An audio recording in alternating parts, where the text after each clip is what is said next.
What's going on, guys? This is MCS Red. Today I got a video for you on the disassembly, maintenance, and service of the Wlather PPQ pistol magazine.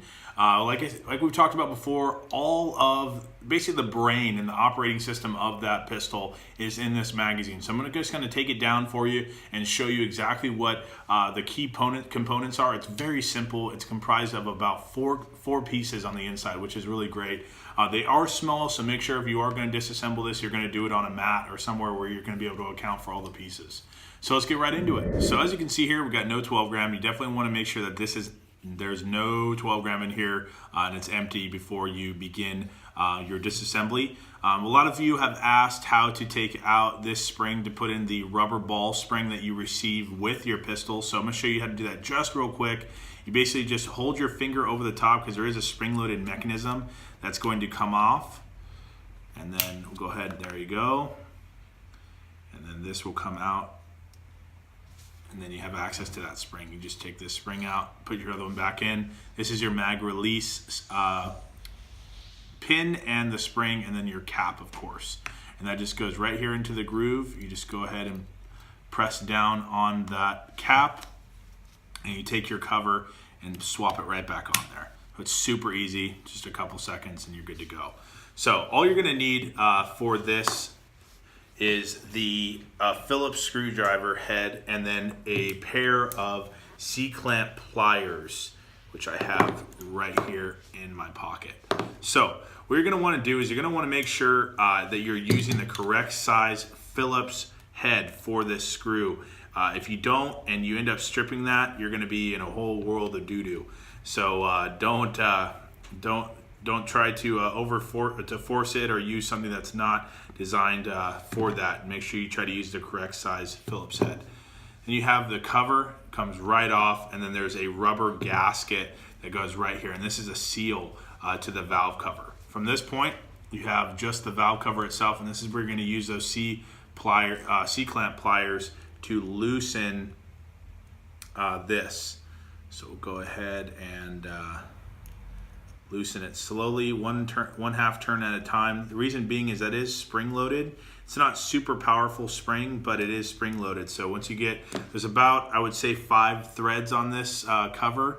So you're gonna wanna be careful. So you have your cover, your firing pin itself, which is this part right here.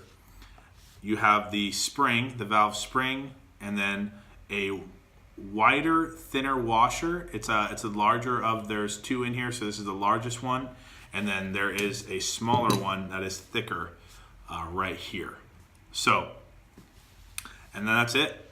At the bottom there, you see a seal that's actually built in, it looks like, into the mag well. That's the only part that I would recommend applying a drop of silicone oil on. And the reason being for that is just so that stays lubricated.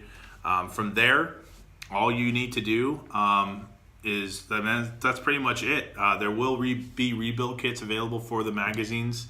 Reassembly is really simple. You're going to take the smaller of the 2 washers, which is the thicker one, and drop it right into the hole.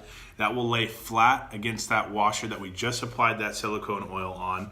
And then from there, we can take our larger washer, and which is thinner, and apply that on there as well. And that just goes right into a groove that's higher. So you can't really install this incorrectly. The only part that you can install incorrectly is if you put the pin backwards or upside down. So the spring has a smaller opening side, and then there's a larger, like almost like it's tapered out. You're gonna wanna put that larger side in first, and that is just because it accommodates for the taper of this pin. And this is your firing pin. This is the part that the pin in the top slide actually hits to release air and fire the projectile. So we'll go ahead, once you have that in, this is the last part of the assembly. You just set that right in there. You take your valve cover. Now there is a blue seal here. You don't need to really do any maintenance on that.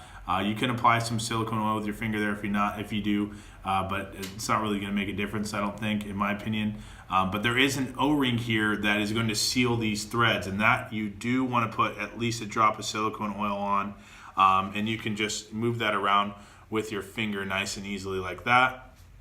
And then we'll go ahead and set that on top of the firing pin, and it goes right in the middle there. So like I said, it's really hard to install this incorrectly. The only thing I've seen that I've done personally a few times is put the spring in backwards, or upside down, I'm sorry. Then from here, you're just gonna go ahead and just tighten this down till it's nice and snug. You don't need to over torque this at all, just nice and snug. And that's it. You take your gasket, and this has a flat side. It's almost concave, and that just fits perfectly into the rear there. So like I said, if you put that in backwards, you will know because it won't fit in there. And then you just take your valve cover, put that right back on, and then go ahead and tighten that down till it's nice and snug. So super easy disassembly here. Like I said, if there's going to be anything that goes wrong with this pistol, it'll most likely be in this magazine. So that's all you need to do essentially for maintenance. The only other thing that I would do, and you can do this before you reload 12 grams at the end of the day, but before you use your mags, before you load up CO2, just take some silicone oil and apply it to that O-ring that's right in here where the puncture pin is, and that just keeps that nice and lubricated, so that way when you know that CO2 gets punctured, it's not going to break or crack. So that will probably be one of the areas that you'll have to replace after a while if you don't lubricate this every so often. From that point, all you need to do is put in your fresh 12 gram, insert it into your PPQ, and you're ready to go. Hope you guys enjoyed this video. If you guys have any questions or concerns, you can definitely reach out to us on the mcsus.com website. You guys know where to find us. I'll see you guys out on the field.